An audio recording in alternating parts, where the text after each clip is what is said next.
దేవాని దివ్యవాక్యము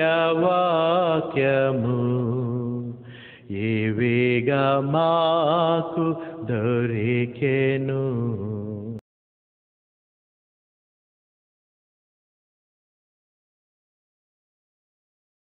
యేసు పరిశుద్ధాత్మ పూర్ణుడై యోర్దాను నుండి తిరిగి వచ్చి ఎందుకు వచ్చాడు యోర్దాను దగ్గరికి? 40 దినములు. ఎన్ని దినాలు? 40 దినములు ఆత్మచేత అరణ్యములో నడిపింపబడి ఆ అపవాది చేత శోధింపబడెను. ఆ దినములలో ఆయన ఏమీయూ తినలేదు.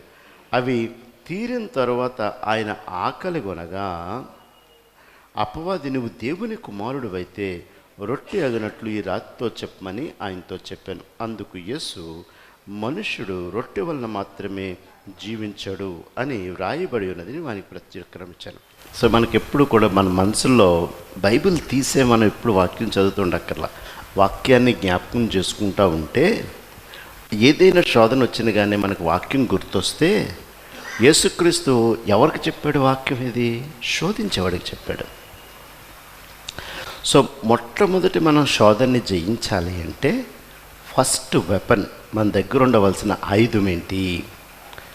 మన దగ్గర ఉండవలసిన ఆయుధం మన చేతిలో బలము, కాళ్ళలో బలము, మెదడులో బలము, హృదయంలో నిబ్బరం కాదు. మన దగ్గర ఉండవలసింది, ప్రత్యేకంగా మనకు ఉండవలసింది దేవుని యొక్క వాక్యం. ఒకసారంట పాస్టర్ గారు ప్రసంగం చేయడానికి వెళ్ళారంట. వాళ్ళ ఆవిడ అందంట, ఏమండి మీరు 30 నిమిషాలే మాట్లాడాలి, అంతకంటే ఎక్కువ మాట్లాడకూడదు, కాబట్టి మీకు ఇలా ఒక చాక్లెట్ పంపుతాను, 30 నిమిషాలు ఇది అడిగేటప్పటికి ప్రసంగం ముగించేయండి అని చెప్పిందంట. ఈయన కోట్లో చేపెట్టి ప్రసంగం స్టార్ట్ చేశాక వాళ్ళ ఆవిడ చెప్పింది గుర్తొచ్చి తీసి నోట్లో పెట్టుకున్నాడంట. గంట అయినా ప్రసంగం ఆపట్లేదంట, గంటన్నరైనా ప్రసంగం ఆపట్లేదంట. వాళ్ళ ఆవిడకి డౌట్, ఇలాగ అంటుందంట.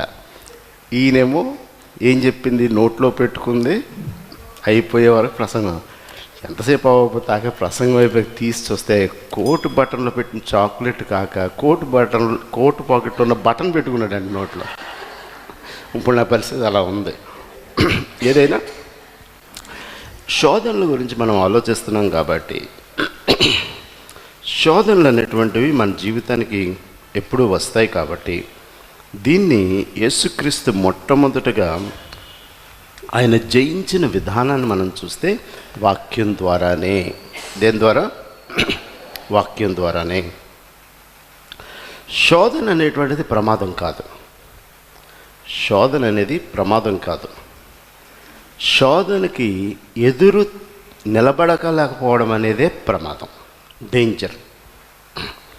దీన్ని మనం చూసినప్పుడు 2025లో నీవు కానీ నేను కానీ మన దృష్టి, మన వినికిడి, మన నోరు అనేటువంటి విషయాన్ని మనం చాలా జాగ్రత్తగా ఒక దైవజనుడు చెప్తాడు. ఆయన 3 ways to defeat temptation. ఈ శోధనలో 3 విషయాలు మనం జ్ఞాపకం చేసుకోవాల్సింది ఏంటంటే, వాక్యం అనేది మనం ఆల్రెడీ మాట్లాడుకున్నాం. అలాగే దృష్టి, సాతానుడు మనకి ఎప్పుడు కనులకు వింపైందే మనకు చూపించి శోధనలోకి లాగుతాడు.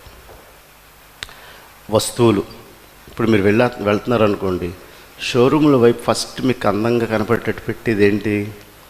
షాప్లోకి రావాలి అనే విధంగా ఆ రంగురంగుల చీరలు. సో ఈరోజు ఏమీ కొనకూడదు, ఈ నెల ఏది కొనకూడదు అనగానే మనల్ని నడిపించేది ఏంటి? కనుదృష్టి.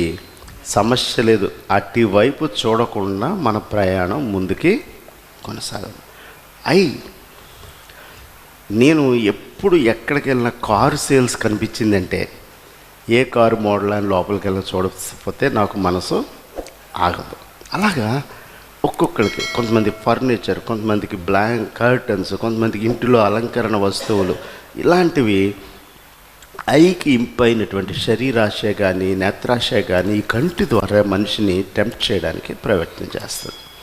కాబట్టి దీన్ని ఈ 2025లో ఎక్కువగా 15 to 30 years ఒక రకమైనటువంటి శోధన, 13 to 50 ఒక రకమైన శోధనలు, 50 to 70 ఒక రకమైన శోధనలు ఉంటూ ఉంటాయి.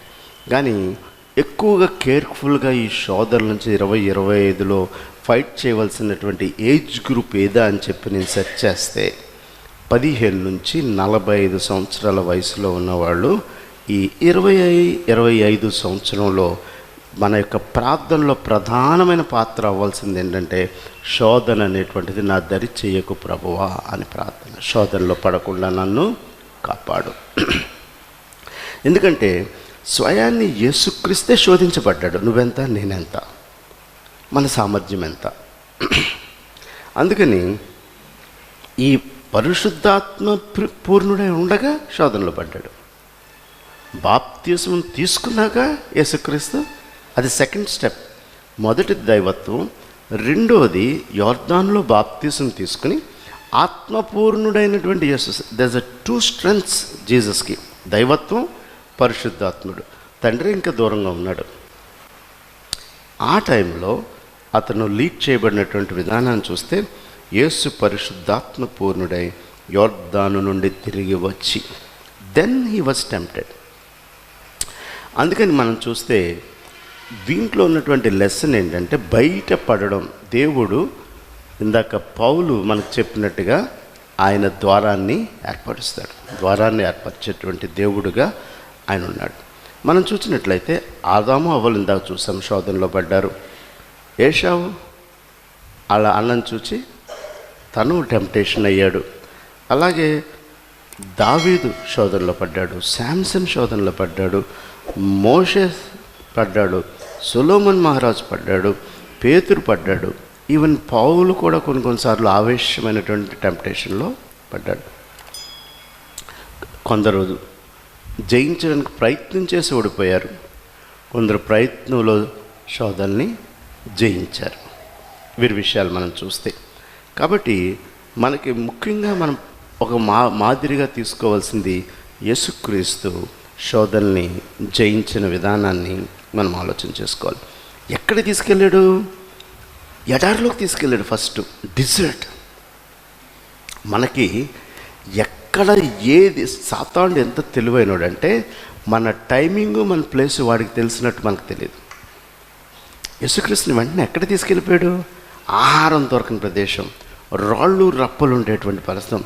ఎక్కడికి వెళ్ళిపోయాడంటే ఆయన మరి ఆత్మచేత అరణ్యములోకి నడిపింపబడి అసలే 40 దినాలు ఆయన ఫాస్ట్లో ఉన్నాడు. ఇప్పుడు సాతానుతో మాట్లాడుతున్నటువంటి ఆ పక్కన చుట్టుపక్కల యాపిల్స్, అరటిపళ్ళు, మామిడికాయలు అన్ని తోటల్లో కనపడుతున్నాయి అనుకోండి. కాసేపు వీటితో మాట్లాడినా తర్వాత మనకు వెళ్ళి వాటిని తినొచ్చు. ఇప్పుడు అరణ్యంలోకి వెళ్ళిన తర్వాత ఆకలి, రాళ్ళు తప్ప ఏం కనపడట్లా. వీడు ఎంత తెలివైనడు! ఇప్పుడు రాళ్ళు చూపించి నువ్వు దేవుని కుమారుడు కదా, ఈ రాళ్ళని రొట్టిగా చేసుకోవాలన్నాడు. టెంప్టేషన్. మానవుడు దైవత్వం, వాడు చూపించేవి అలాగే ఉంటాయి. మనకి సోర్సెస్ కొన్ని కనబడుతూ ఉంటాయి శోధనలో పడి ఆ శోధనకి అట్రాక్ట్ అవ్వడానికి. అదే ఫలాల మధ్య, చెట్ల మధ్య, మనుషుల మధ్యలో ఉండి నువ్వు ఆకలేస్తే రాళ్ళు తీసుకుని నువ్వు ఆహారంగా చేసుకో అని చెప్పడు. ఎక్కడికి తీసుకెళ్ళాడు? అరణ్యంలో తీసుకెళ్ళాడు. మనం కూడా అలాగే లీడ్ అవుతాం. నీడ్ ఎక్కడుందో ఆ నీడ్, నెసెసిటీ ఉన్న చోట తీసుకెళ్ళి నీ కళ్ళకు అవి చూపించి నిన్ను నడిపించడానికి సాతానుడు ప్రయత్నం చేస్తాడు. ఇది గమనించుకున్నటువంటి మనం మన జీవితంలో ఎప్పుడూ కూడా యేసు శోధనలకు ఇచ్చినటువంటి జవాబు వాక్యం. కాబట్టి శోధనలు జయించడానికి ఒక మార్గం ఏంటంటే వాక్యం మనకి గుర్తు రావాలి. అంటే వాక్యంతో కూడిన భయము భక్తి మనలో ఉన్నట్లయితే వెంటనే కనబడుతున్నటువంటి శోధనని విత్స్టాండ్ అవ్వడానికి స్ట్రెంగ్త్ వస్తుంది. శోధన అయితే నీకు కనబడుతుంది, కానీ అది విత్స్టాండ్ అవ్వడానికి నీకు అది, అందుకని దాని నుంచి స్టే అవే, దూరంగా పారిపో. ఇందాక మనకు చూపించాడు కదా రన్నింగ్ అవే అనేటువంటిది, దట్ ఈస్ ద వన్. మనము ఈ యొక్క శోధనలోకి పడకుండా మనం ఎప్పుడు కూడా కొంచెం డిస్టెన్స్ చేసుకుంటే డెఫినెట్గా శోధనని మనం జయించాం. కొంచెం డిస్టెన్స్ చేసుకుంటే కింగ్ కోబ్రా, త్రాచుపాము, అది గుడ్లు పెట్టిన తర్వాత సుమారు 40 నుంచి 65 రోజుల్లో 70 రోజులకి పిల్లల్ని పొదుగుతుంది. పిల్లలు ఎప్పుడైతే ఆ గుడ్లు పగిలి బయటికి వచ్చినాయో పాము, ఈ త్రాచుపాము అక్కడ నుంచి ఈ పిల్లల వైపు వెనక్కి కూడా తిరిగి చూడనంత దూరం వెళ్ళిపోద్దంట. వెనక్కి దూరం తిరగకుండా కూడా తన తలని తిప్పదంట. మీరు ఎప్పుడైనా డిస్కవరీ ఛానల్లో కింగ్ కోబ్రా గురించి చెక్ చేయండి. ఎందుకంటే దానికి ఉన్నటువంటి తృష్ణ, ఆశ ఏంటంటే వెంటనే పిల్లల్ని తినేసేటువంటి స్వభావం దానికి ఉంది. సో వాటి దరిదాపుల్లో ఉంటే ఈ 60-70 పిల్లల్ని అక్కడ ఉన్నటువంటి తన వెంటనే తినేటువంటి తృష్ణ తనకు ఉంది కాబట్టి దాని నుంచి దూరంగా అయిపోవడానికి తలను కూడా వెనక్కి తిప్పకుండా వెళ్ళిపోతూ ఈ చిన్నపిల్లల్ని ఇక్కడే వదిలి ఎక్కడికో వెళ్ళిపోద్దంట. మళ్ళీ వెనక్కి కూడా తిరిగి రానంత దూరంకి వెళ్ళిపోద్దంట త్రాచుపాము. ఎందుకు? తనకున్న ఆ తృష్ణ, ఆశ, ఆ శోధన, పిల్లల్ని తినేయాలి అనే దాని నుంచి పారిపోతుంది. దాని కాళ్ళు ఇన్స్టింక్ట్ అంటారు. ఆ తృష్ణ నుంచి తప్పించుకునే ఇన్స్టింక్ట్ నుంచి దూరం అయిపోవడానికి అది దాన్ని వెనక్కి కూడా టర్న్ చేయదంట హెడ్ని. అది నేను వాళ్ళు చదువుతుంటే, ఎగ్జాంపుల్ చదువుతుంటుంటే నాకు ఆశ్చర్యమైంది. ఎప్పుడు తెలియదు నాకు అది. ఇవాళ ఫస్ట్ టైం దాని గురించి చదువుతుంటుంటే ఆశ్చర్యం వేసింది.